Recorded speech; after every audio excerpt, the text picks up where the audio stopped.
Et c'est vrai.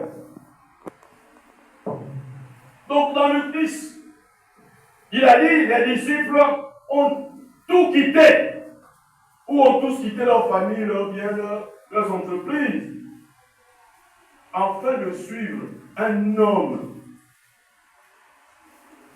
J'avais interdit une fois quelqu'un ici là qui prie à chaque fois. Seigneur, nous ne sommes pas venus pour un homme. Vous êtes venus pour un homme. Est-ce qu'on prie comme ça?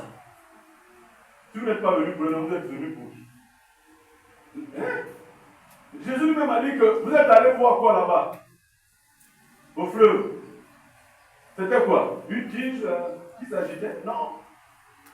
Quand vous êtes allé là-bas et non, vous avez joué qui? Jean-Baptiste. C'est tout.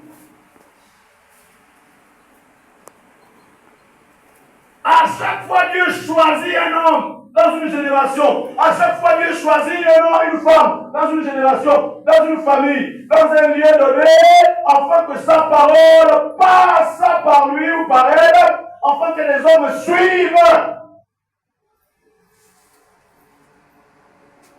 Dieu n'a pas positionné une télévision pour toi, mon ami. Dieu n'a pas mis un smartphone pour que ça soit ton pasteur. Tu es en porte-à-faux avec la Bible.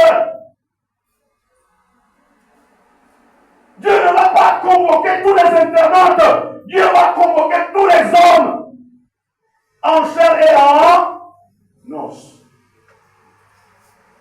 Il n'y a pas des choses, comment vous appelez ça, en ligne ou quoi. Avec Dieu, tout est présentiel.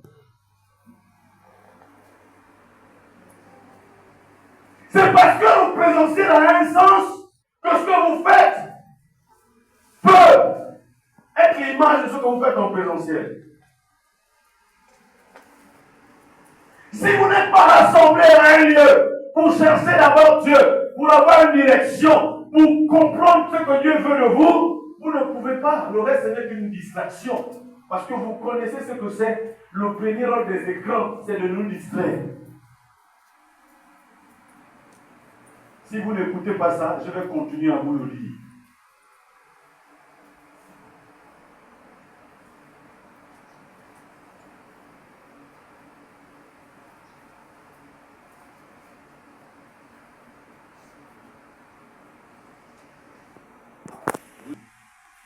La télévision, c'est à vous. Si le programme n'est pas bon, tu arrêtes ou tu sors. Un chrétien doit choisir de bons ingrédients pour former son cerveau, son esprit. Amen. Non, Dieu ne parle pas en vain aujourd'hui. Dieu veut sauver une personne qui est addicte des réseaux sociaux. C'est une distraction inutile. Choisissez la bonne part. Ou choisissons la bonne part. Et il a dit ça. Que les disciples ont tout quitté, leur famille, leur entreprise, afin de suivre un homme qui est détenteur d'un enseignement. Donc le maître, le rabbi.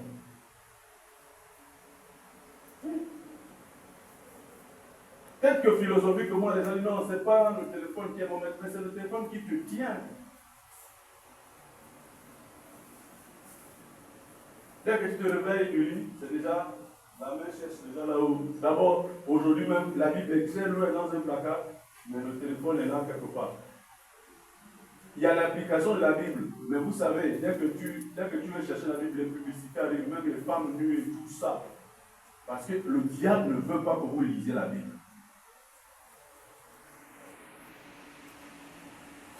Les hommes, ce qu'on vous présente d'abord, c'est chaud. C'est quoi. Et puis, quelqu'un dit, si tu ne vois pas ce film-là, si tu ne vois pas ce film, tu vas rater. Tu vas rater quoi? Dès que tout, c'est une femme qui est nue, c'est un homme qui est nu.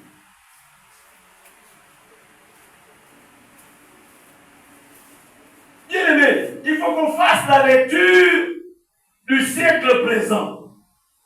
Il faut qu'on fasse la lecture de ce qui se passe autour de nous, afin de se réveiller par rapport à la foi. Le diable ne vise pas vos immeubles. Le diable ne vise pas votre argent. Le diable ne vise pas vos diplômes. Le diable ne vise pas ton prestige. Le diable vise la foi en Christ. Quand elle sera morte, et quand les églises deviendront seulement des adeptes de Kunamberi, les adeptes, je ne sais pas de quel artiste que je vais citer de votre époque,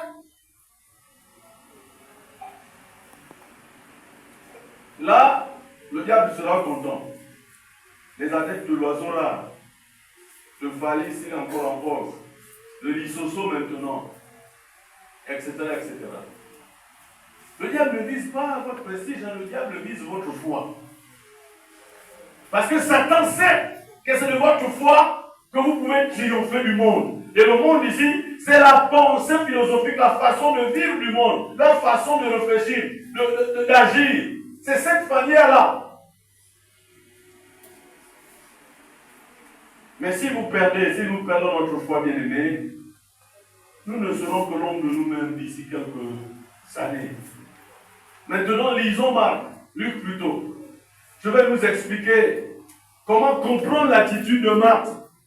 Et je disais que Marthe, c'est comme nous tous. Luc, chapitre 10. Luc, chapitre 10, oui. J'ai lu la parole de Dieu dans Luc 10, verset 38 à 42. Comme Jésus était en chemin avec ses disciples, Il entra dans une ville. une femme nommée Marthe, Écoutez, une femme nommée Marthe le reçut dans sa maison. le reçut dans sa maison. Elle avait une sœur nommée Marie qui s'était assise au pied du Seigneur. Écoutez sa parole. Marthe, occupée à divers soins domestiques.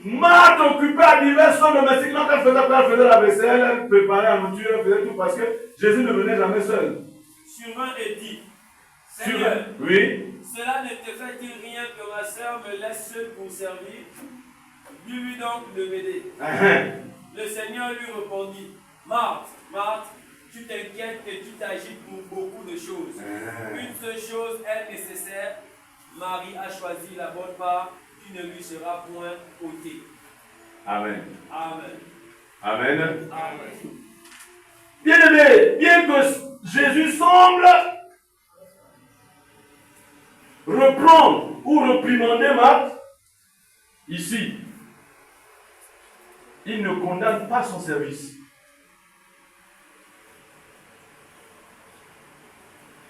Et si on fait un peu d'exégèse, Marthe, la Bible nous dit Marthe, Jésus entre dans la maison de qui? De Marthe. Ce n'est pas la maison de Marie. Ça veut dire quoi? Elle a l'invité. Ça veut dire que Marie habite avec sa grande soeur appelée. C'est sûr que Lazare était le petit, le dernier même, mais ami de Jésus. C'est deux textes différents. Luc relate une histoire longtemps avant Jean. Parce que la mort de Lazare, c'est dans le dernier évangile, donc au chapitre 11 même. Est-ce que vous m'entendez? Ici, nous sommes à Luc. Donc, c'est deux histoires différentes. Donc, Jésus avait l'habitude d'aller chez Marthe.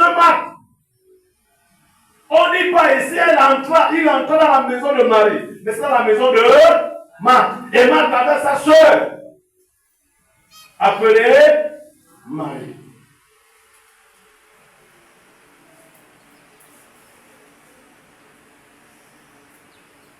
Quel que soit ce qu'on peut traduire ici, mais la Bible nous dit, Jésus est entré dans la maison de... Donc, un point, ça soit la maison de leur papa, mais on sait que ici c'est Marthe qui est la patronne.